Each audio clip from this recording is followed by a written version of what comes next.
Vineyard, one of the cornerstones of the Turley portfolio. I think everybody could acknowledge pretty well.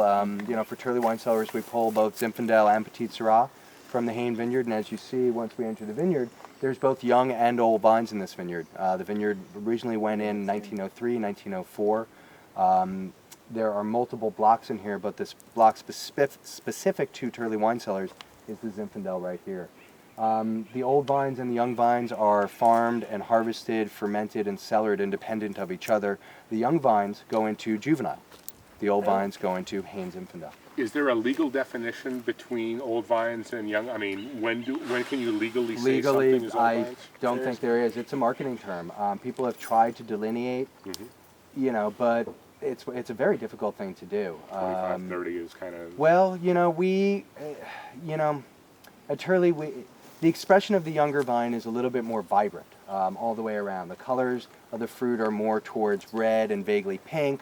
The tannin is a little bit more pronounced. The old vines put forward something a little bit darker.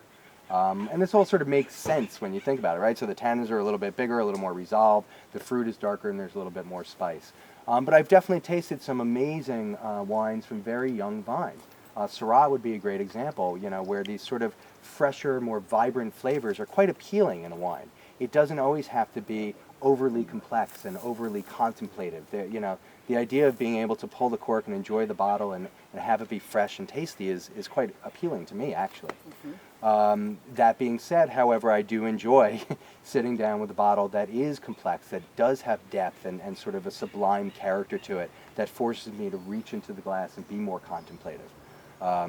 So I'm a firm believer of, there's a place for every kind of wine around. Certain wines get bashed all the time, and I just kind of think about it, and I step back, I was like, well, you got to imagine that the people producing it are doing it for a reason. They have an audience, they have a market, and they're speaking to their market, so don't, kind of think about what you're saying before you say it.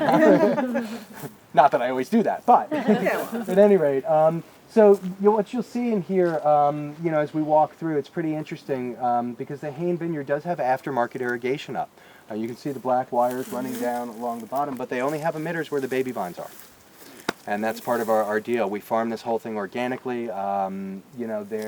This vineyard has been pruned by one person who's the same person for as long as I know. Wow. Which is pretty amazing. I think the vines sort of speak to it as well. When you get different crews coming through that have different visions, the vines can get out of sorts. We are pushing very hard at Turley Wine Cellars to get this irrigation taken down. What we'd like to do is begin to cross-cultivate. So with the irrigation up, we can only drive tractors and we can only, cultivate soil in one direction.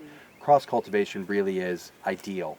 Also, what you can sometimes see in vineyards that have old vines with aftermarket irrigation is the pruning becomes oblong instead of, wagon wheel. Because of the nature of what you're doing, right? So if you're driving tractors down the row, you don't want shoots hanging into your rows. You want them to go this way so that you can drive parallel with them. Not necessarily the best qualitative move. Once you start getting clusters overlapping and shoots overlapping, you're not getting the sunshine and the airflow that the grapes want and need, I think, for appropriate ripeness. So why don't we head in, actually, and go take a look. Does that also improve the yield when you do that too, then? Say again? Does that improve the yield when you're doing through cross-cultivation? Well, it's not necessarily a question of yield because these unirrigated vines are self-regulated. So, how you prune it really will be what your yield is. Right, but I would argue that it improves quality because you're promoting healthier soil. And so, healthier soil yields healthier vines. Healthier vines make more complete fruit. More complete fruit makes better balanced wines. So there's sort of that direct connect. Coming in here, you can see that they've just come through and suckered, right? So this must have happened yesterday, or maybe even this morning. You can see all the green shoots on the ground. So they're coming through, and so you prune it back, and in theory, you're leaving a position that would grow one or two shoots. I think this is a really good example right here. So I don't know if everybody can see this, but if you look in, this spur right here was last year's shoot, and they pruned it back to 2 buds, and sure enough, it grew 2 shoots. Sometimes these buds, though, will push 2 in 1. So you come through, and it's what we call de-doubling. You just kind of boom, boom, right? So this is the stronger shoot. We'll take off the weaker one.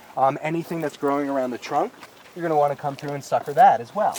Just kind of, you don't want, energy being taken away from the vine in positions you don't really want. And all those things that grow down the trunk are not only sucking energy, but they're not really enjoying the full grandeur of the vine, if you will. Looking pretty good. I mean, these late rains this year are really interesting. I have a feeling if we just dig down maybe 2 or 3 inches, you're going to see it. There's still wetness in the soil here. Pretty amazing. We'll see what that means for the vegetative growth relative, the canopy relative to the amount of fruit. The older vines, again, are very self-regulating. These guys were planted in 1903, 1904. They've seen it all. Yeah. Right, so and they're still here. And they're still here, and that's the funny thing about about irrigation and grape growing in general. It's really modern day viticulture to me is really an interesting game of opposites, right? So high density planting, to create competition for the roots and quote unquote stress the vines, but then you come through and you irrigate and you fertigate. Oh, what? You irrigate and you what? Fertigate? Some irrigation systems are set up to put fertilizer through the drip system. Okay. Yeah, fertigation. And to me that's counterintuitive. Another idea would be dropping all the crop, right? So you got high density spacing, let's say, 4,500 vines to the acre versus this, which is approximately 1,500, or maybe even less, maybe about 1,000. And then you come through and you're doing cluster weights and things like that, and you're saying, all right, well, if I've got 4,500 vines and each vine is holding, 3 pounds or whatever it is, you can do the math and quickly see what your yield per acre is going to be, and you come through and you start dropping crop. It's like, well, what wait a second. Like, why this weird game of opposites? Why not wider spacing, let the vine find its own natural balance, and sort of the tough love theory? I think we all can agree that, vines on hillsides and more stress-induced natural environments produce greater fruit of greater character. Yeah, Dave, I'm sorry. Is there a economic component to that also? Well, it's sure. being able to afford to do that? Sure, there's a lot that comes into it. Not necessarily the romantic side of wine in general, but you want to put up irrigation